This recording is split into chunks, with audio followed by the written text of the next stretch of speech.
Hello, welcome to my channel, KC Sledge Storyteller. Carrie Chag here to talk about the wonderful world of storytelling and to open up discussion about how we can tell the best stories we possibly can. But Sledge number 2 is making progress. I anticipate my artist, John Rosson, will have an update on how far he has come any day now. I look forward to that.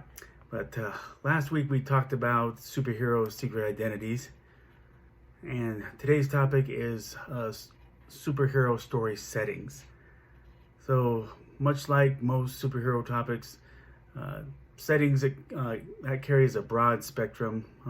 Superheroes they can be put in real cities, fictional cities, outer space, fantasy realms, and multiple settings via time travel. Now, the two of those settings that are probably brought up the most are the real cities and the fictional cities.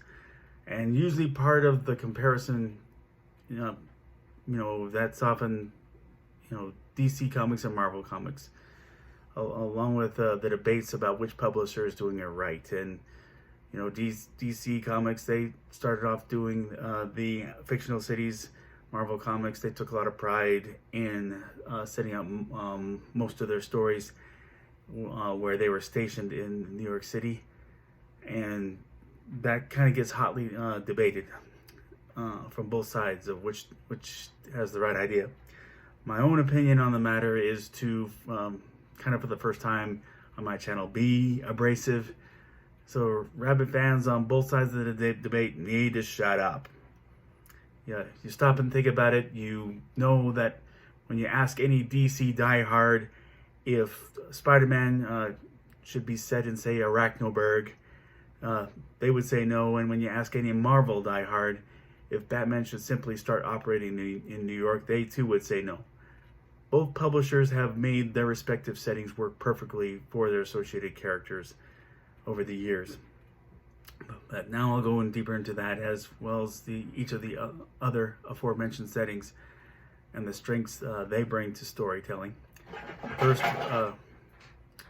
pardon my dog Nikki, but first, real cities. You have the advantage of familiarity. New York City, if a missile is coming at the Empire State Building, you feel the threat of something that you may have emotional investment in being threatened.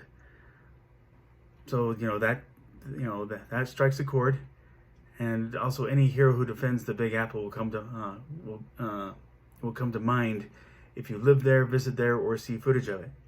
You might just imagine Spider-Man swinging through those buildings that you see. But fictional cities, I first want to throw a fun factoid. Both Superman and Batman, they had their first few issues set in New York.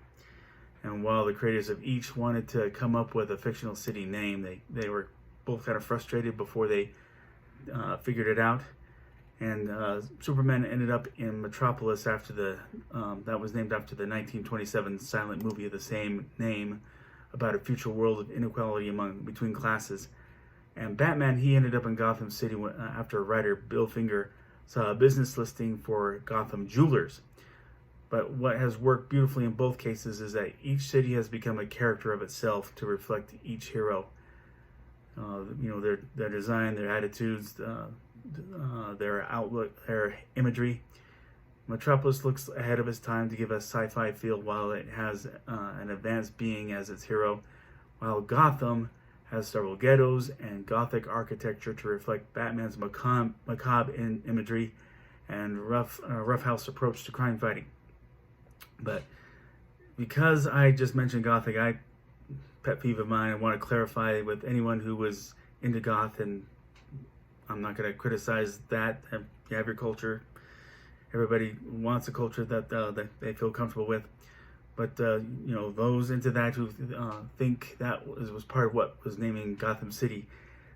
Author Washington Irving, back in the 18th and 19th century, he made Gotham the alternative nickname for New York City for his Knickerbocker stories. And he got it from the English village near Nottingham of that spelling, but they pronounce it Gotham. And it means goat town. So the more you know. But, go ahead and take advantage of Goth being in it. Just know historically that doesn't apply. But overall, there is a lot of strength and adaptability with the fictional city. But on the thumbnail, I put an image of Sledge with a mountain behind him from page 2 of Sledge number 1 under fictional cities. So honestly, I was limited in what I could use without copyright violation. But truthfully, I would say Sledge's setting is a hybridization of the real and the fictional. This is because I didn't have many, again, practical options, legal stuff. My experience with major cities, like New York, I had one layover in JFK, and I can remember seeing the Empire State Building off in the distance from my window. That's it. I've ridden through Los Angeles 3 times, Las Vegas 3 times, Cleveland once, Detroit once. So Stan Lee said one reason he based Marvel superheroes in New York was because he lived there, he knew New York. And, there's an argument that I could reference Google Earth to get the locations right in choosing a major city, but I still think, like with New York, I'd probably have something happen on 38th Street, 38th, that would have New Yorkers crying out. That kind of thing would never happen on 38th. So not something I want to mess with. But the community I live in is in Ogden, Utah, a population approaching 88,000. So I thought I better combine it with 6 other neighboring towns to make it much bigger, and to go by its map out its geography. And with that, I got real geography to reference from, and I named it Rockton because it sounded vaguely like Ogden, and I did find out that there is a Rockton, Illinois, and a Rockton, Wisconsin. But so you might say I believe in the strengths of both because I use both. Now, outer space, you have Guardians of the Galaxy, Silver Surfer, Green Lantern, several others who frequently operate out in outer space. The majority will venture out there occasionally among all superheroes. But when your heroes are effectively used in outer space, you get the full sci-fi feel to it. You follow all the rules associated with that part of the sci-fi trope. Follow the guidelines if they visit other planets, if their city is invaded by aliens from another planet, or if it's set in a future world. And I invite you to click my sci-fi link below so that doesn't become too much of a tangent. Fantasy realms.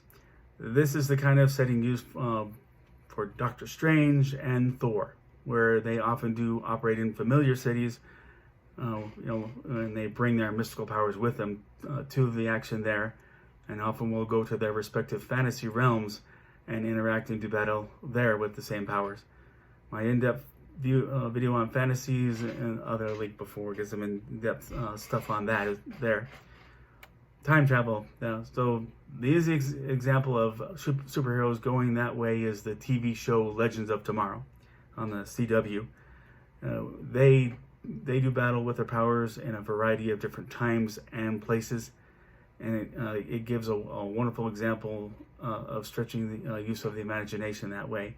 Case in point, they have to go back to the late 60s to save George Lucas from the bad guys who try to deter him from pursuing filmmaking. It's deeper than that sounds. So that had a novelty. It was fun, and they go to all of the times, be it the Salem witch trials, the various wars.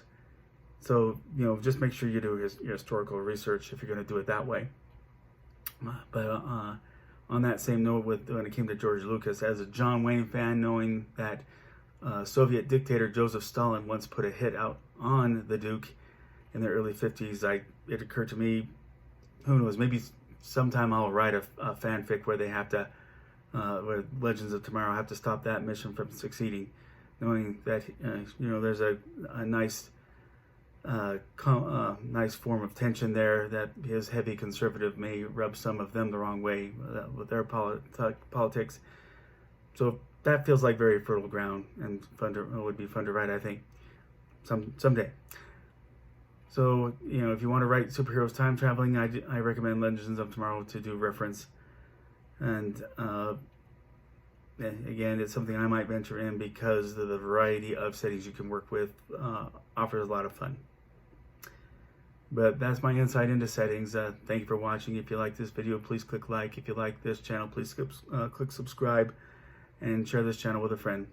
The invitation remains open to purchase Sledge number 1. Just click that link below, and I hope we can get some discussion going. Agree, disagree, something I didn't mention.